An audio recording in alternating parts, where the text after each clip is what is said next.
ఏపీలో కూటమి ప్రభుత్వం ఏర్పడి నెలలు గడుస్తున్నాయి. అయినా క్యాబినెట్లో ఖాళీగా ఉన్న ఒక్క స్థానం మాత్రం భర్తీ కావటం లేదు. ఆ cabinet berth deputy CM Pawan Kalyan సోదరుడైన నాగబాబుకి కన్ఫర్మ్ అయ్యింది అంటున్నారు. ముఖ్యమంత్రి చంద్రబాబు ఆ విషయాన్ని అధికారికంగానే ప్రకటించారు కూడా. అయితే నాగబాబు ఎమ్మెల్సీ అయ్యాక కూడా ఆ లాంఛనం పూర్తి కాలేదు. ఈ నెలాఖరికి నాగబాబు ఎమ్మెల్సీగా ప్రమాణ స్వీకారం చేసే టైంలోనే మంత్రి పదవి వరుస్తోందా, లేకపోతే ఇంకేమైనా లెక్కలతో ఆ తతంగం ఇంకా పెండింగ్ పడుతుందా?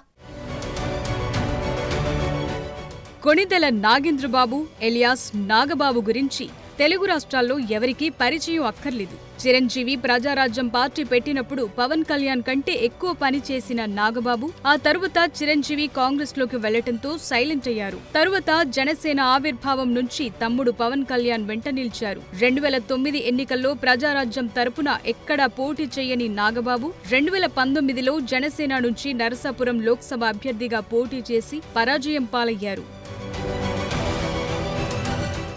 మొన్నటి ఎన్నికల్లో అనకాపల్లి నుంచి లోక్సభకి పోటీ చేయాలని నాగబాబు భావించినట్టు ప్రచారం జరిగింది. అయితే ఆ సీట్ బీజేపీకి కేటాయించడంతో ఆయన పోటీ నుంచి విరమించుకున్నారని చెప్తుంటారు. ఎన్నికల్లో కూటమి ఘన విజయం సాధించడం, జనసేన 100% స్ట్రైక్ రేట్ సాధించడం, జనసేనాని పవన్ కళ్యాణ్ డిప్యూటీ సీఎం అవటంతో నాగబాబుకు కూడా పదవి ఖాయమనే ప్రచారం 7-8 నెలలుగా సాగుతోంది. తాజాగా నాగబాబు ఎమ్మెల్సీగా ఎన్నికయ్యారు. ఈ నెలాఖరుకి మండలిలో పాత ఎమ్మెల్సీల పదవీకాలం ముగుస్తుండటంతో ఆయన ఎమ్మెల్సీగా ప్రమాణ స్వీకారం చేయనున్నారు.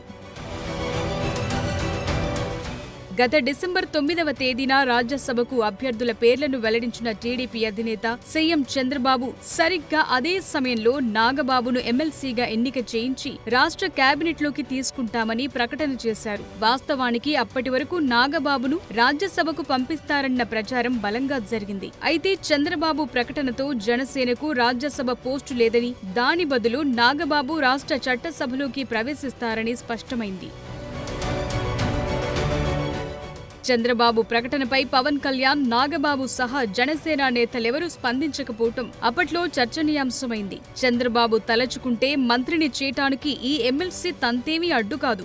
మంత్రి అయిన 6 నెలల్లోగా ఎమ్మెల్సీ కావచ్చు. కానీ అలా చేయలేదు. కేవలం నాగబాబును చేర్చుకోవటం కోసం మంత్రివర్గ విస్తరణ వాయిదా పడుతుందా అన్న చర్చ నడుస్తోంది. కనీసం 1 ఏడాది నుంచి 1.5 ఏడాదిన్నరైతే తప్ప మంత్రివర్గంలో మార్పులు చేర్పులు సాధారణంగా జరగవు. పైగా చంద్రబాబు వర్కింగ్ స్టైల్ వేరు. ఏ నిర్ణయం అంత వేగంగా, అంత సులభంగా తీసుకోరు. ఆ క్రమంలో ఇప్పట్లో నాగబాబును మంత్రిగా చూడటం కష్టం కావచ్చన్న అభిప్రాయం వ్యక్తమవుతోంది. పిఠాపురం మాజీ ఎమ్మెల్యే వర్మకు ఎమ్మెల్సీ పదవి ఇవ్వకపోవడంతో టీడీపీ శ్రేణులు అసంతృప్తితో ఉన్నాయి.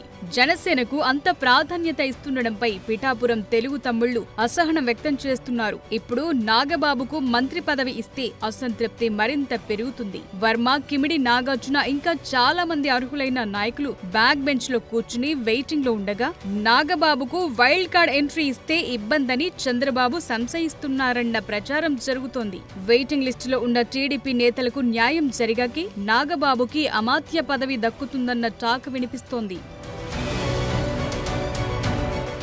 ఇప్పుడు నాగబాబు ఎమ్మెల్సీ కాబట్టి మంత్రి పదవి ఇవ్వాలంటే క్షణంలో ఇవ్వచ్చు. కానీ ఈలోగా పిఠాపురం సభలో చాలా డ్యామేజ్ చేసుకున్నారు. పవన్ కామెంట్లు కూడా టీడీపీని కొంత డ్యామేజ్ చేసేవి ఉన్నాయని తమ్ముళ్లు మండిపడుతున్నారు. ఈ డ్యామేజ్ ఎఫెక్ట్ తో నాగబాబుకి ఇప్పట్లో మంత్రి పదవి అన్నది ఉండదనే వాదన గట్టిగా వినిపిస్తోంది.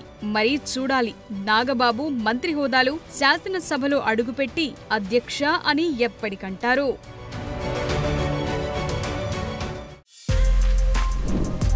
For more videos like this, subscribe Big TV channel.